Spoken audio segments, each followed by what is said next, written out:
So tonight, chapter 7, Genesis chapter 7. And Genesis chapter 7 is about the flood. It has a lot of repetitive stuff in it. But here's, I guess, let me go ahead. I'm gonna make one thing up front, and then I'm actually gonna wait, and we'll get to it more in a little while. And then I'm just gonna the first part of what I'm doing is kind of introductory. But so there are a lot of people who want to try to. They just have a problem believing that there was a worldwide, catastrophic, and I use the word cataclysmic, and you'll see why in a little while, but cataclysmic flood that destroyed the entire world. And so what they do with that, and I'm talking about a lot of people who would say they believe the Bible, but what they do with that is they say it was really just a local flood. It was really just a flood in the area where Noah lived. So I'm going to point out some things tonight as we go through this that I think dispel that and actually validate that this was a complete worldwide destruction of everything that lived on the earth at that time. So in verse 1 of chapter 7 it says, the Lord said to Noah, "Come into the ark, you and all your household, because I have seen that you are righteous before me in this generation." So again, he uses that, and we talked about a little bit last week about the righteousness of Noah, and we talked about how, first of all, in chapter 6, verse 8, it said that he found grace, that Noah found grace in the eyes of the Lord, and no matter how righteous we are, we have to have God's grace. It has to start with that. It has to start with His grace. Hebrews chapter 11, verse 7 says it was by faith that Noah, and we've read this verse a bunch of times over the last 3 weeks. By faith, Noah, being divinely warned of things not yet seen, was moved with godly fear and prepared an ark for the saving of his household. It was by faith that Noah obtained his righteousness. It was by faith God said, "Hey, I'm going to destroy the world. I need you with a flood. I need you to build this great big giant boat." And so Noah did it, and that was where his righteousness came from. It was by faith. It was by being obedient to what God had told him to do. So this is probably somewhere around 100 years after God had first spoken to him, and so here he is now, and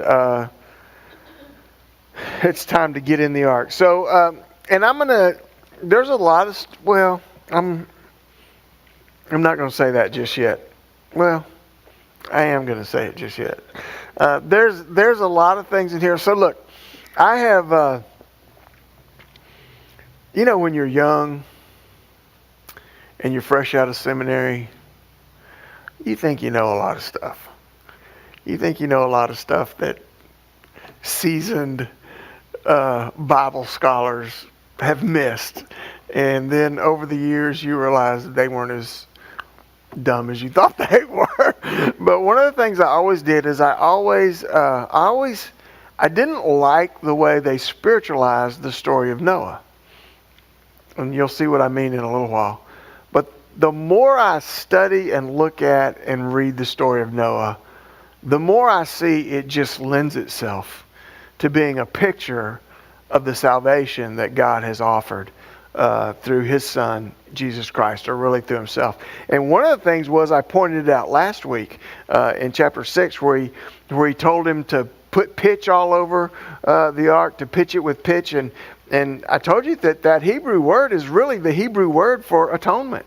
It's the word for cover, and it has its root in atonement, and that atonement, that covering, is what keeps the judgment waters from getting to all those who would be inside. And so it's just little things like that I used to really not like it when people did it, and I'm going to do it a whole bunch tonight, because the older I get, the more the more I study this story of Noah, the more I just see that it is a great picture of what God was going to do later in His Son. He was, I don't know that He was laying the groundwork, but it's just a great picture. God just works the way He works. Okay, so verses 2 and 3, and we pointed this out last week. He says, you'll take with you 7 each of every clean animal, a male and his female, 2 each of the animals that are unclean, male and his female, also 7 each of the birds of the air, male and female, to keep this species alive on the face of all the earth. So we talked last week when we talked about how the animals were going to come to him by twos, and they was going to take a male and a female of every kind, of every species. We made reference to this verse that of the clean animals, he's actually taking 7, not just 2. He was taking 7. So that would be 3 pairs and 1 extra. And the 1 extra, I think I mentioned this last week, is probably for sacrifice. So that when the ark found a place to rest, and they got off and they offered their worship sacrifices to the Lord, they would have this 1 extra of the clean animals to offer as sacrifice. And with 3 pairs instead of just 1 pair, those sacrificial animals could begin reproducing at a faster rate than just the regular animals. But but he did bring 7 each of the clean, and then 2 each of the unclean, also 7 each of the birds, because the birds of the air are going to be destroyed as well, is to keep the species alive. Verses 4 and 5. So after 7 more days, I will cause it to rain on the earth for 40 days and 40 nights, and I will destroy from the face of the earth all living things that I have made. And Noah did according to all that the Lord commanded him. So listen, let me back up just for a moment, all right? To verse 1. Just for a moment, let me back up, and then I'll come back to verse 4. So the Lord said to Noah, come into the ark. And now I'm totally reading into this just so I can make it like spiritual and have a point to make. But I thought it was interesting that God didn't say go into the ark. God said come into the ark. Like God was there himself. And God is saying, you come on in. You come inside with me. You come to where I am, because you're going to be safe in here with me. And I just thought it was interesting that God said, come into the ark, instead of saying, go into the ark. Come into the ark where it's safe. And I think that God calls us into his salvation and into a relationship with him, where he's saying, you need to come in here with me. You need to come in here where I'm at, so that I can keep you safe. Now I'm really going to take a stretch here, and so it's okay for you guys to not like to tell me I'm nuts if you want to. So then in verse 4, it says after 7 days. So verse 1, he says, come into the ark. It's time to come into the ark. And then in verse 4, he says, it's going to be 7 more days. It's going to be 7 more days, and I'm going to cause it to rain for 40 days and 40 nights, and I'm going to destroy the face of the earth and all the living things that I have made. So what he did was, and the point I'm trying to make here and that I'm going to expand on, is he is actually calling Noah and his families into the ark 7 days before it's actually going to start raining. Let me look at Matthew chapter 24. And here's the thing. I really haven't looked at this before. Okay, so this is where I'm going. So, in Matthew chapter 24, this is Jesus' words about the end times, right? And it's starting in verse 37, and we pointed this out. He says, it's going to be like it was in the day of Noah. So also will the coming of the Son of Man be. He says, so it's going to be like it was in the day of Noah. He said, for as in the days of Noah, they were eating and drinking and marrying and giving in marriage until the day that Noah entered the ark. And they did not know until the flood came and took them all away. So also will the coming of the Son of Man be. So then he describes what we would call a rapture. 2 men will be in the field, one will be taken and the other left. 2 women will be grinding at the mill, one will be taken and the other left. Right? So he says it's going to be just like it was in the days of Noah. Everybody's going to be just doing their own thing, and then one day Noah and his family are going to go inside the ark. Now, we just read in Genesis that it's going to be 7 days before it starts raining. They're going to go inside the ark. And he says, and it's going to be the same way on the earth. There's going to be 2 people grinding at the mill. One's going to be gone, the other's left. 2 men are going to be working in the field. Suddenly one's going to be gone and the other's going to be left. And I've always said that one of the reasons that I believe in a rapture is because that's the way God has operated throughout the whole Bible. And Noah is one of the perfect examples. Before he brought judgment, he took Noah and his family off the earth and put them into the ark to save them. Before he destroyed Sodom and Gomorrah, what did he do? He took Lot and his family out of Sodom and Gomorrah. It is God's MO before he brings judgment to take those who belong to him and take them out of the situation. So that's why I believe in a rapture. That before God brings his judgment upon this earth, just like he did in the days of Noah, he is going to bring out his church or take out his people. Now here's the stretch, all right? Here's the stretch. So traditionally, when do we think that the rapture is going to happen in relationship to when Christ actually comes again? 7 years. So traditionally, we believe that, or traditionally, the traditional dispensational teaching has been that 7 years before Christ actually comes again, before that judgment actually falls, he's going to remove his church from this earth. Is it just not a little bit ironic that 7 days before the rain started falling, God put Noah in the ark? Do you see what I'm doing there? Go ahead. Go ahead. Did somebody say question? Yeah, okay. All right. I mean, again, and I told you up front that I used to hate when guys did that, but the more I see this story of Noah, the more evident it becomes to me that it is truly a picture of what God was going to do. So, once again, Noah has to obey. I'm also going to say this. His family had to obey too. His sons had to actually take their wives and they had to actually get on the ark. So there's this real, I don't know how to say it.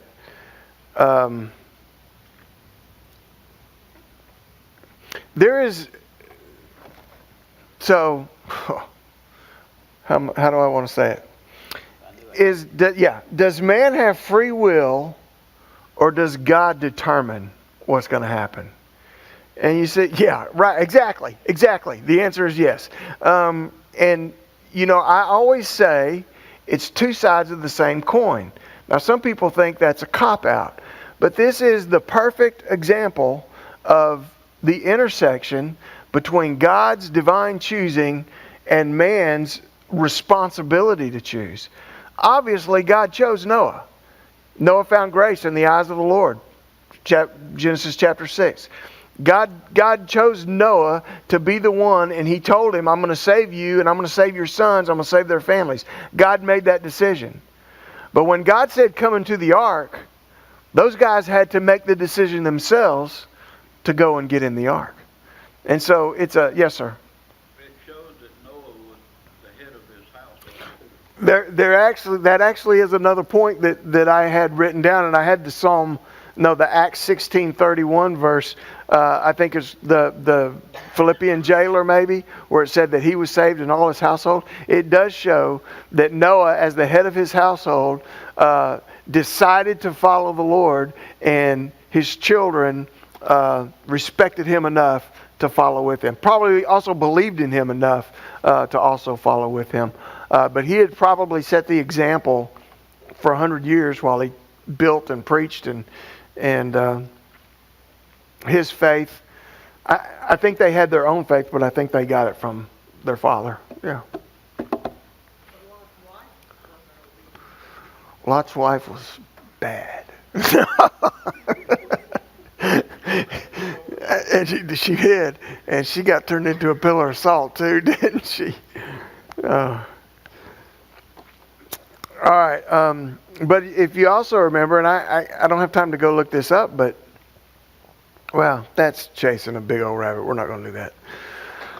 But yeah, so they had to make this choice to get into the ark, just the same as Noah did. So 6 through 9, Noah was 600 years old when the flood waters were on the earth. So Noah with his sons, his wife, and his sons' wives went into the ark because of the waters of the flood, of clean animals, of animals that are unclean, birds, and everything that creeps on the earth. 2 by 2, they went into the ark to Noah, male and female, as God had commanded Noah. So this is just, they went in. And so then we have the flood, verse 10. And it came to pass after 7 days that the waters of the flood were on the earth.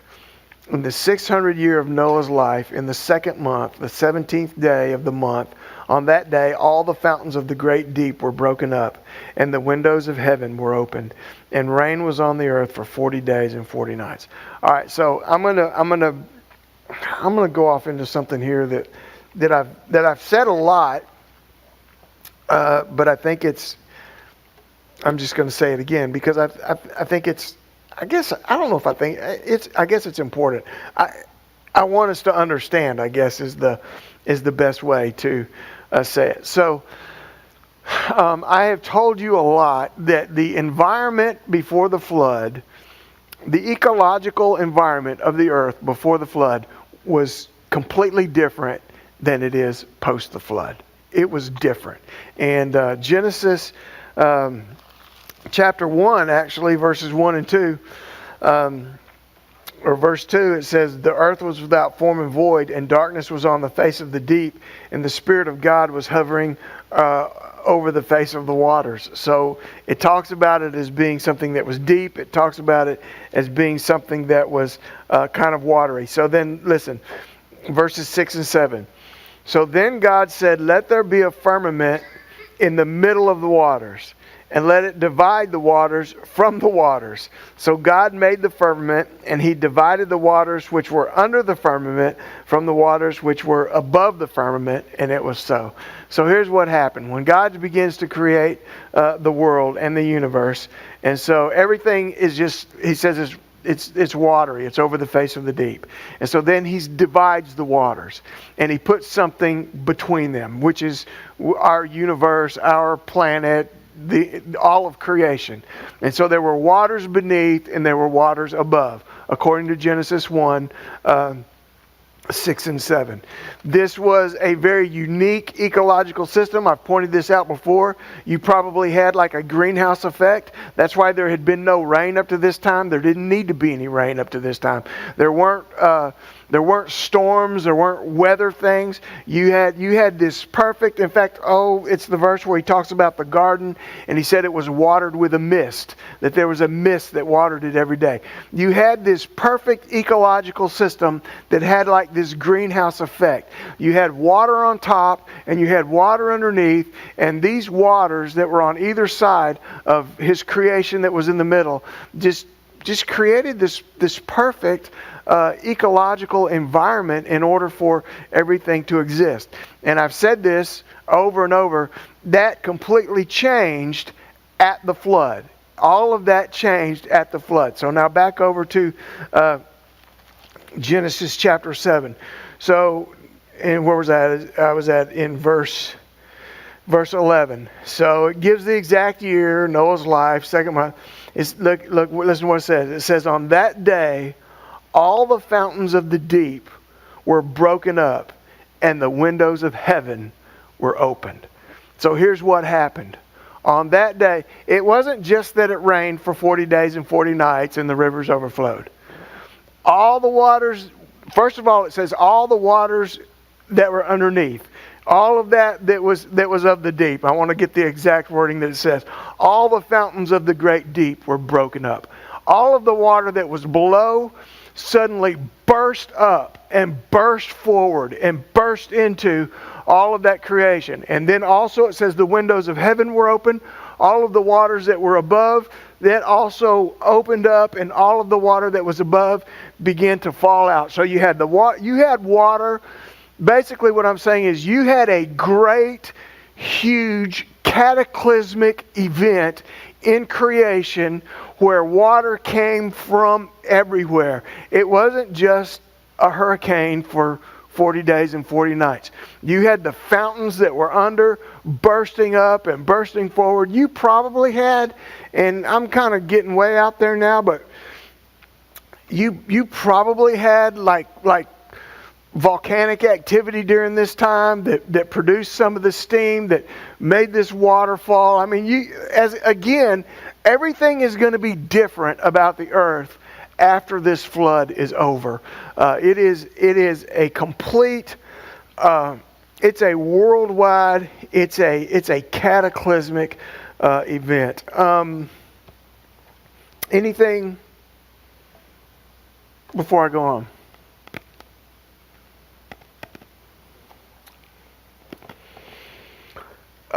And on the very same day, Noah, verse 13, on the very same day, Noah and Noah's sons, Shem, Ham, and Japheth, and Noah's wife, and 3 wives of his sons with him, they entered the ark. Every beast after its kind, all cattle after their kind, every creeping thing that creeps on the earth after its kind, every bird after its kind, every bird of every sort, they went into the ark. Noah, 2 by 2, of all the flesh, which is the breath of life. And so those entered, male and female, of all flesh, went in as God had commanded him, and the Lord shut him in. So, and listen, you've probably heard sermons before on Noah about how, when they went in the ark, how God shut them in. It was God who closed them into the ark. It was God who, however, sealed the door so that the water couldn't get in it. But it was God who shut it. It was God who shut them in.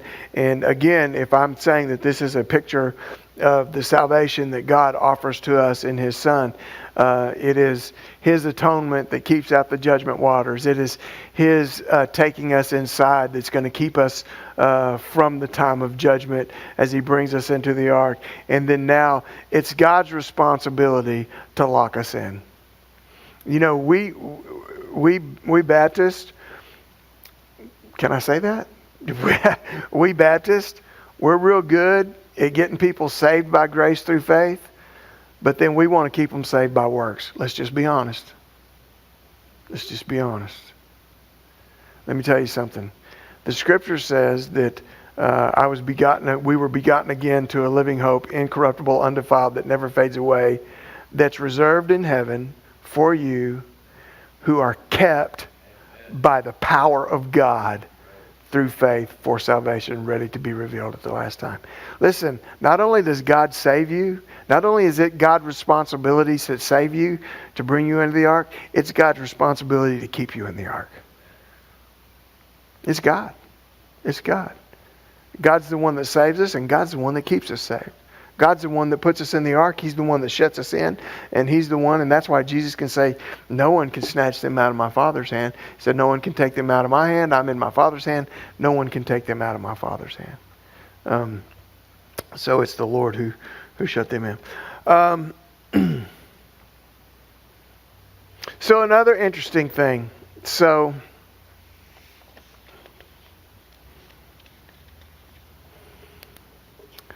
we use baptism as an ordinance that's sort of a picture of salvation, right?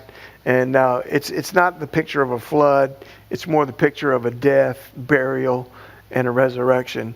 But at the same time, when I bring them up out of the water, which is like they're coming out of the grave, and I say to walk in newness of life. Well, here's the thing about the flood that came upon Noah, as I've said over and over again. After that flood, everything was different. It was completely a new way of life. It was completely a new life for them. The world was going to be different, ecologically and everything. It was just going to be different. Everything was going to be different, and that's what happens whenever you come to Christ, and everything becomes different. So, verses 17, and here's where I'm going to start picking up on some things that are in my opinion what makes this, or what gives evidence that this was a worldwide catastrophic flood instead of just some kind of local event. Verse 17, the flood was on the earth for 40 days. The waters increased and lifted up the ark, and it rose high above the earth. The waters prevailed and greatly increased on the earth, and the ark moved about on the surface of the waters. So first of all, it's just this word for flood. The flood was on the earth for 40 days. This is not the normal Hebrew word in the Bible for flood. This is a word for flood that is only used. It is only used in reference to the flood of Noah. It is a word that is unique all of its own. And actually, it's the etymology of this word is that it is of destruction. That it signifies a complete destruction. There is a complete other word if they want to say that the Jordan River flooded. There's a completely different word.